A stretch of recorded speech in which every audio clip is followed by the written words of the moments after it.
नमस्कार, स्वागत है आपका ज्ञान विज्ञान के इस एपिसोड में। मैं हूं आपके साथ ऐश्वर्या। बिना सफर किए कैसे कर सकते हैं स्मारकों की सैर, कैसे बन सकते हैं आप न्यूक्लियर साइंटिस्ट, और सैटेलाइट से कैसे होगी मानव रहित रेलवे क्रॉसिंग की निगरानी। इस एपिसोड में जानेंगे ऐसे कई सवालों के जवाब और बात करेंगे ध्रुवीय क्षेत्रों में पिघल रही बर्फ की। लेकिन उससे पहले एक नजर इस हफ्ते की सुर्खियों पर। डीएसटी के सहयोग से ऐतिहासिक स्मारकों की हो सकेगी वर्चुअल सैर, 3D मॉडल होंगे तैयार। मानव रहित रेलवे क्रॉसिंग के लिए इसरो ने विकसित किया ट्रेन ट्रैकिंग सिस्टम, दुर्घटनाओं पर लगेगी लगाम। कैसे बना सकते हैं न्यूक्लियर साइंस में करियर, और चर्चा करेंगे दुनिया के ध्रुवीय क्षेत्रों की और जानेंगे क्यों पिघल रही है यहां पर मौजूद बर्फ। अगर आप इतिहास में दिलचस्पी रखते हैं और किसी वजह से प्राचीन स्मारकों तक जा नहीं पा रहे तो निराश होने की जरूरत नहीं। अब स्मारकों के 3D मॉडल के जरिए वर्चुअल सैर कर सकते हैं। विज्ञान एवं प्रौद्योगिकी विभाग की मदद से इस वर्चुअल तकनीक को शुरू किया जा रहा है। खास बात यह है कि इनमें वो स्मारक भी शामिल होंगे जिनके कुछ अवशेष ही बचे हैं, यानी कि तकनीक के सहारे आप इतिहास के पन्ने खंगाल सकेंगे।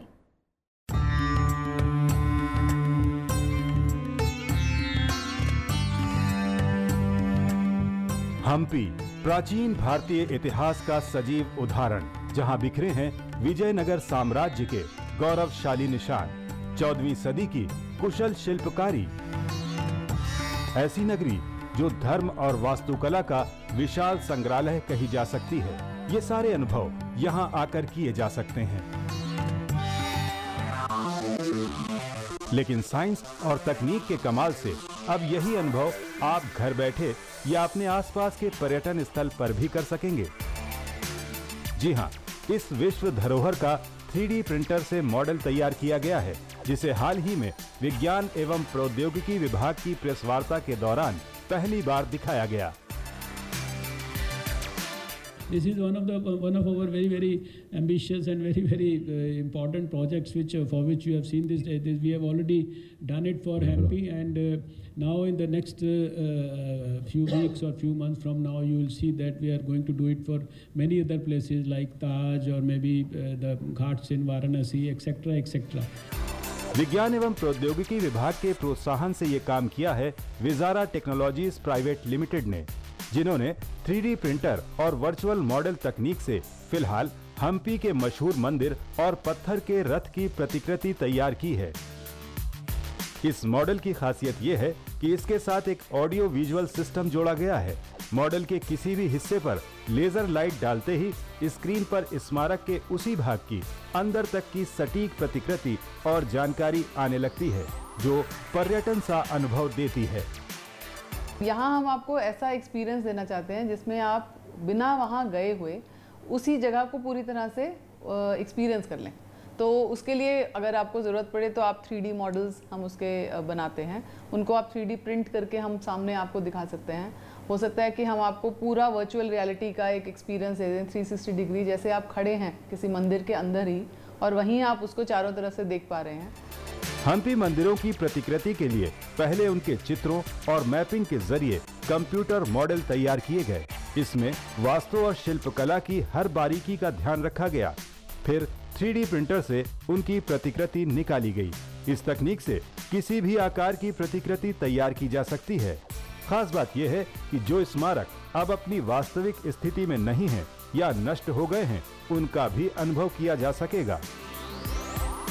We took laser scans, multiple laser scans of the chariot as it exists today. These laser scans were registered into a point cloud and a 3D model of the stone chariot was created. What you're seeing here is as it exists today, it had a which has degraded over time, and research was conducted through which it was conjecturally reconstructed. So the top part is how we imagine it must have been many years back. विज्ञान एवं प्रौद्योगिकी विभाग की मदद से विजारा जल्द ही बाकी प्राचीन धरोहरों और स्मारकों की प्रतिकृति तैयार करने पर विचार कर रहा है, जिन्हें पर्यटन स्थलों पर रखा जा सके। साथ ही इस तकनीक के माध्यम से ऑनलाइन भी इन स्मारकों की सजीव अनुभव के साथ जानकारी ली जा सकेगी। इसके अलावा इस तकनीक का इस्तेमाल अन्य सेवाओं जैसे स्वास्थ्य और सुरक्षा आदि के क्षेत्र में भी किया जा सकता है।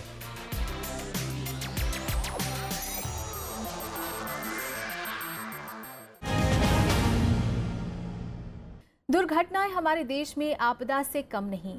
इसकी एक बड़ी वजह मानव रहित रेलवे क्रॉसिंग भी है, जहां से आए दिन दुर्घटनाओं की खबरें मिलती रहती हैं। हर साल हजारों लोगों की जान मानव रहित क्रॉसिंग पर चली जाती है।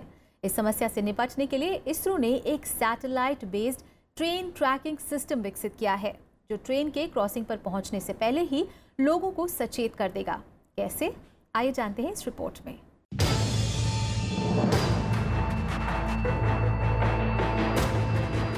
पच्चीस जुलाई 2016 उत्तर प्रदेश के भदोही जिले में एक मानव रहित क्रॉसिंग पर स्कूली वैन और ट्रेन की टक्कर हो गई। इस भयानक हादसे में 10 बच्चों की जान चली गई, जबकि 14 बच्चे बुरी तरह से घायल हो गए। मानव रहित क्रॉसिंग पर दुर्घटनाओं की खबरें आम हैं। अगर इन दुर्घटनाओं के पीछे मौजूदा आंकड़ों पर नजर डालें तो भारत में 29,000 रेलवे क्रॉसिंग्स हैं, जिनमें से लगभग 10,000 रेलवे क्रॉसिंग्स मानव रहित हैं और ये हर रोज हादसों को बुलावा देती रहती हैं। ऐसे में इन दुर्घटनाओं को कम करने के लिए इसरो के स्पेस एप्लीकेशन सिस्टम द्वारा भारतीय रेलवे के लिए सैटेलाइट पर आधारित वार्निंग सिस्टम विकसित किया गया है। इस सिस्टम में लोको ट्रैकर्स की मदद से हर 10 सेकंड में ट्रेन की स्थिति के बारे में जानकारी ली जा सकती है, जबकि नेविगेशनल रिसीवर्स के माध्यम से सभी डेटा रेलवे केंद्रों को मिलता रहेगा। Locomotive is say 2 kilometers or 1 kilometer away from the unmanned level crossing. What will happen is that location is always known of the locomotive. So when it is 2 kilometers away from the first nearest unmanned level crossing, a signal is sent from this Delhi Earth Station hub. So it will activate the audio-visual alarm, which is located at all the unmanned level crossing. The plan is to put these audio-visual alarms at all the unmanned level crossing. So they will be activated, and it will remain activated till the train crosses the unmanned level crossing up to say another 500 or 700 meters. इस system के अंतर्गत मानव रहित railway crossings पर audio visual alarm system लगाए जाएंगे। जैसे ही train railway crossing से 2 kilometre पहले पहुंचेगी, ये अलार्म्स बज उठेंगे और ड्राइवर के साथ साथ क्रॉसिंग के पास मौजूद लोगों को भी ट्रेन के आने की जानकारी मिल जाएगी। इस तरह सिस्टम द्वारा आए दिन होने वाली दुर्घटनाओं से बचा जा सकेगा। वहीं रेलवे दुर्घटनाओं के तुरंत बाद राहत पहुंचाने के लिए भी ये तकनीक कारगर साबित होगी।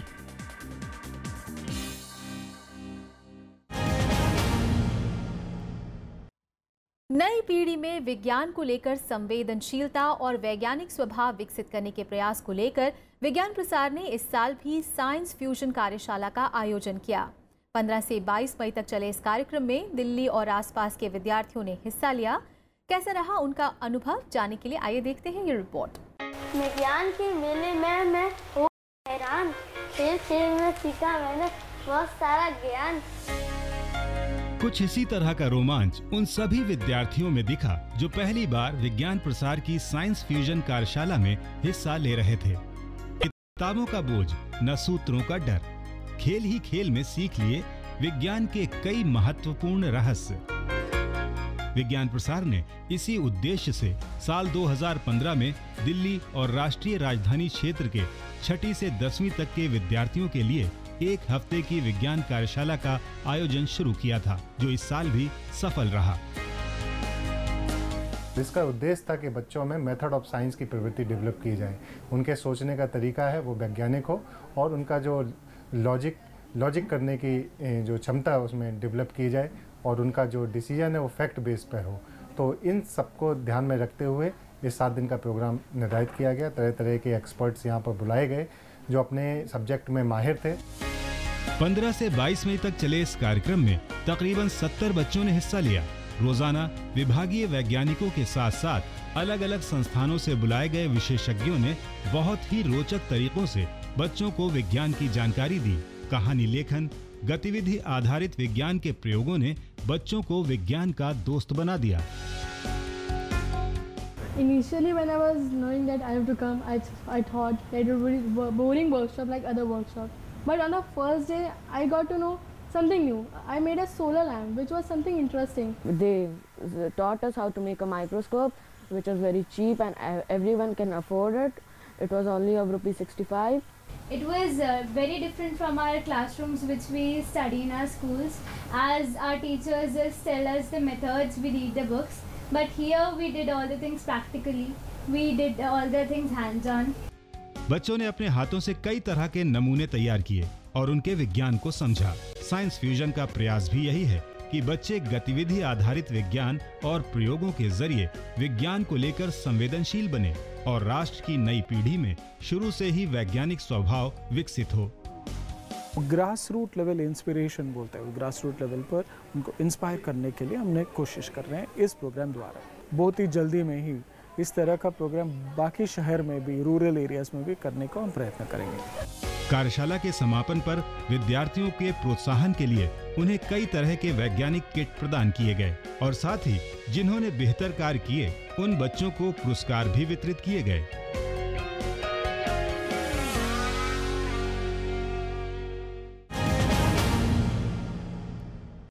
और यहाँ रुकते एक छोटे से ब्रेक के लिए, जल्द वापस लौटते हैं विज्ञान और तकनीकी की कुछ और दिलचस्प खबरों के साथ। देखते रहिए ज्ञान विज्ञान।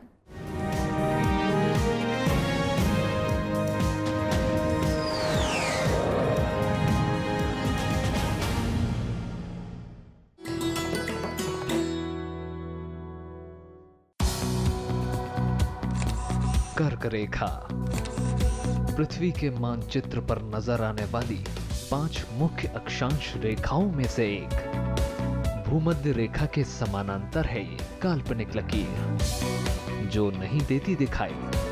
सीधी पड़ती है यहाँ सूरज की किरण, इसीलिए नहीं बनती किसी की परछाई। 21 जून को सूरज होता है इस रेखा के ठीक ऊपर। तब होती है एक खास बात। उत्तरी गोलार्ध में ये होता है सबसे लंबा दिन और सबसे छोटी रात। भारत के 8 राज्यों में से गुजरती है ये रेखा। इसमें शामिल हैं मध्य प्रदेश, राजस्थान, गुजरात, पश्चिम बंगाल, छत्तीसगढ़, झारखंड और त्रिपुरा।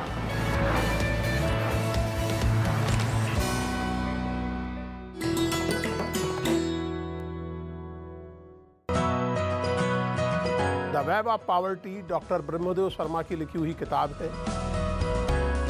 गरीबी का मतलब ये नहीं है कि भूखा रहना, गरीबी का डेफिनेशन स्टारवेशन नहीं है। पुअर कोई नहीं है, सवाल है डेप्रीवेशन। आपने लोगों को उनके हिस्से से डिप्राइव कर रखा है।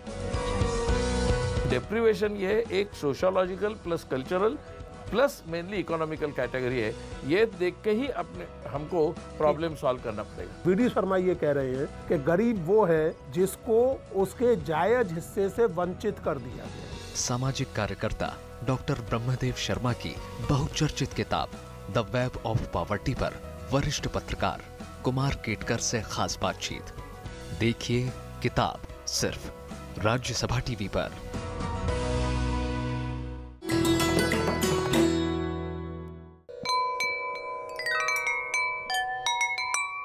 जल तरंग मिट्टी चीनी के प्यालों से निकलती अद्भुत स्वर लहरियां और पानी की सतह से गूंजती संगीत की मधुरता। इस संगीत का मिलता है अनेक प्राचीन ग्रंथों में बयान। मिलिंद तुलंकर और सीता दुरै स्वामी जैसे संगीतज्ञों ने बनाई है संगीत की इस अनोखी विद्या में विश्वव्यापी पहचान। और जीवन की 64 महत्वपूर्ण कलाओं में से एक बता गए हैं इसे महर्षि वात्स्यायन।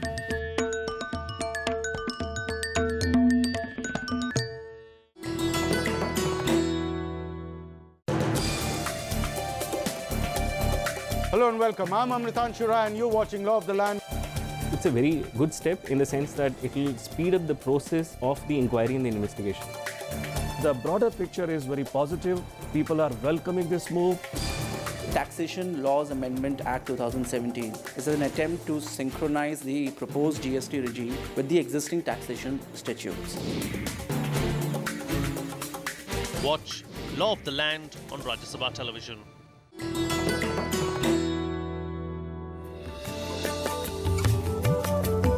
गोमतेश्वर कर्नाटक में श्रवणबेलगोला की पहाड़ी पर स्थित भगवान बाहुबली को समर्पित 57 फीट ऊंची ये मूर्त है कर्नाटक शिल्प कला का शाहकार।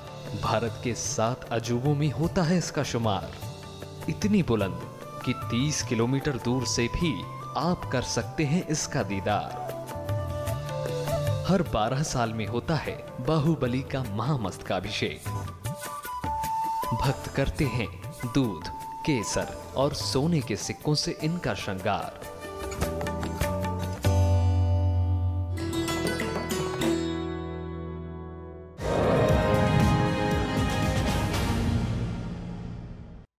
अगर आप विज्ञान के एक छात्र हैं और इसी में अपना भविष्य भी बनाना चाहते हैं तो तमाम क्षेत्रों की तरह न्यूक्लियर यानी कि नाभिकीय विज्ञान भी एक विकल्प हो सकता है। विषय थोड़ा कठिन है लेकिन वैज्ञानिक सोच वालों के लिए मुश्किल भी नहीं है। इसलिए हमने आप ही के लिए खास सेगमेंट रखा है जिसमें हम आपको ये आज बताएंगे कि आप न्यूक्लियर साइंस के क्षेत्र में अपना भविष्य कैसे बना सकते हैं और कौन कौन से संस्थान इसके लिए बेहतर है।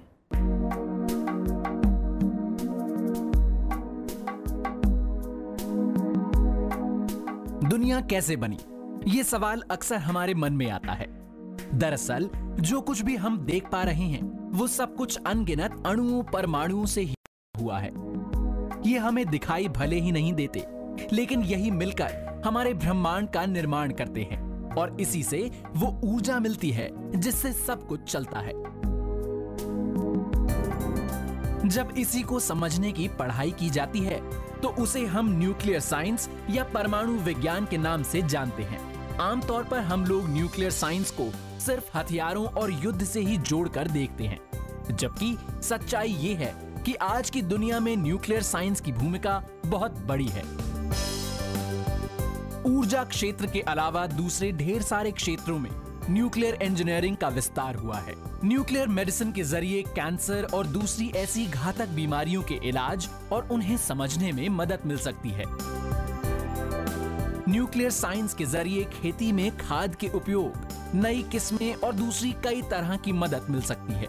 इस विज्ञान की भूमिका खाद्य उत्पादन, प्रदूषण विश्लेषण, मशीनों के बनाने में और दूसरे कई महत्व के स्थानों पर हो सकती है।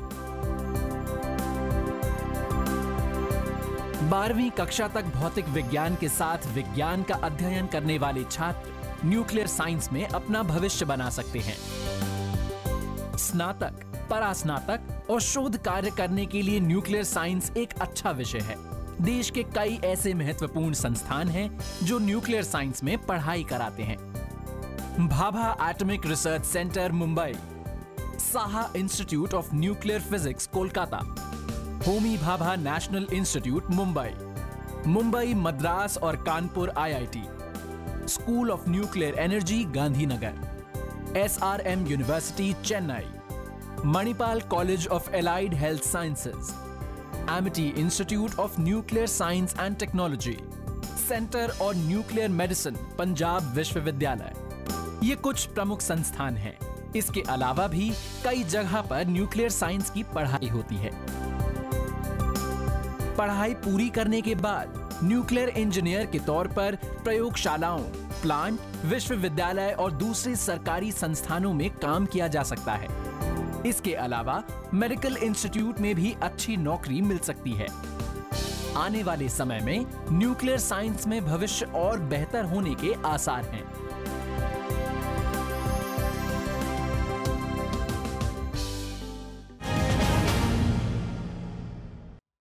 आर्कटिक और अंटार्कटिक क्षेत्र की बर्फीली पर्वत श्रृंखलाएं धरती की सुंदरता को 4 चांद लगाती हैं। वैज्ञानिकों के लिए भी ये आकर्षण और शोध का मुख्य केंद्र रही है। लेकिन पिछले कुछ दशकों में ग्लोबल वार्मिंग के कारण इन पर्वत श्रृंखलाओं पर मौजूद बर्फ लगातार पिघल रही है। जिसकी वजह से समुद्री जल का स्तर लगातार बढ़ रहा है। नासा के एक अध्ययन द्वारा ये बात सामने आई है कि 1992 से लेकर अब तक समुद्री जल का स्तर 8 सेंटीमीटर तक बढ़ गया है। कुछ वैज्ञानिकों का मानना है कि आर्कटिक और अंटार्कटिक दोनों ही ध्रुवीय क्षेत्रों में बढ़ते तापमान के कारण बर्फ पिघल रही है, जबकि कुछ वैज्ञानिकों का दावा है कि इन क्षेत्रों में बर्फ बढ़ रही है। तो आज के अपने इस खास सेगमेंट खोज खबर में हम चर्चा करेंगे दुनिया के ध्रुवीय क्षेत्रों की और जानेंगे कि क्यों पिघल रही है यहाँ पर मौजूद बर्फ।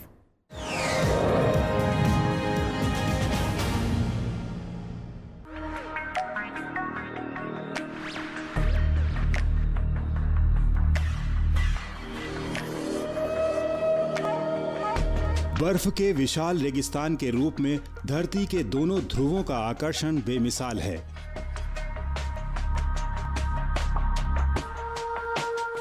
किसी जमाने में दोनों ध्रुवों पर पहुंचना नामुमकिन था।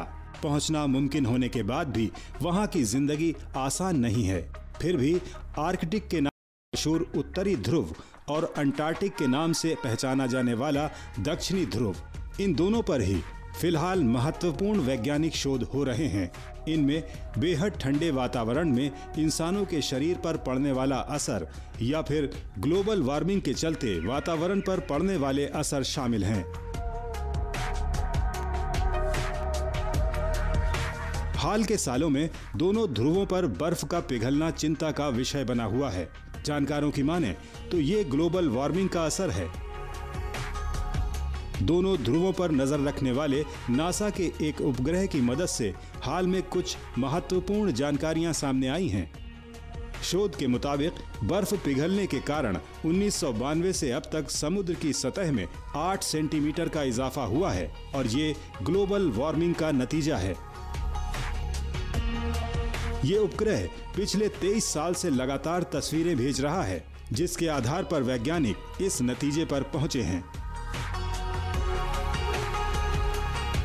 शोध में ये भी पता चला है कि सभी जगह समुद्र की सतह में एक समान बढ़ोतरी नहीं हुई है। कुछ एक जगहों पर यह इजाफा 25 सेंटीमीटर तक है, तो कहीं समुद्र की सतह में कमी आई है। रिसर्च के आधार पर नासा ने भविष्यवाणी की है कि अंटार्कटिक की तुलना में ग्रीनलैंड में बर्फ तेजी से पिघल रही है। एक अनुमान के मुताबिक 70 के दशक के आखिरी समय से यहां हर साल करीब 20,800 स्क्वायर मील के इलाके की बर्फ पिघल रही है। हालांकि वैज्ञानिकों का कहना है कि भूमंडलीय तापमान में बढ़ोतरी की वजह से दोनों ध्रुवों पर बर्फ तेजी से पिघल रही है, लेकिन कई जानकार ये भी कहते हैं कि अंटार्कटिक में बर्फ की सतह में इजाफा हो रहा है। इसकी वजह अभी तक सामने नहीं आई है। फिर भी नासा से दिए गए डेटा के मुताबिक 70 के दशक के अंत से अंटार्कटिक में हर साल 3,300 स्क्वायर मील क्षेत्र में बर्फ बढ़ी है। हालांकि वैज्ञानिकों को फिलहाल ये नहीं मालूम कि नए इलाकों में बर्फ की मोटाई कितनी है, क्योंकि अभी तक बर्फ की मोटाई मापने का तरीका सामने नहीं आया है। जो भी हो, दोनों ध्रुवों पर बर्फ का पिघलना वैज्ञानिक जगत में चिंता का विषय बना हुआ है। दोनों ध्रुवों पर धरती का करीब 75% मीठा पानी है। बर्फ के पिघलने से समुद्र की सतह करीब 75 मीटर तक बढ़ जाएगी, जिससे कई रिहायशी इलाके पानी में डूब जाएंगे। इसके अलावा ध्रुवों पर पाए जाने वाले पोलर बेयर और पेंगुइन जैसे जीवों का अस्तित्व भी खतरे में पड़ जाएगा। लिहाजा ये जरूरी है कि जलवायु परिवर्तन से होने वाली चुनौतियों से लड़ने के लिए समय रहते सभी एकजुट हो जाएं।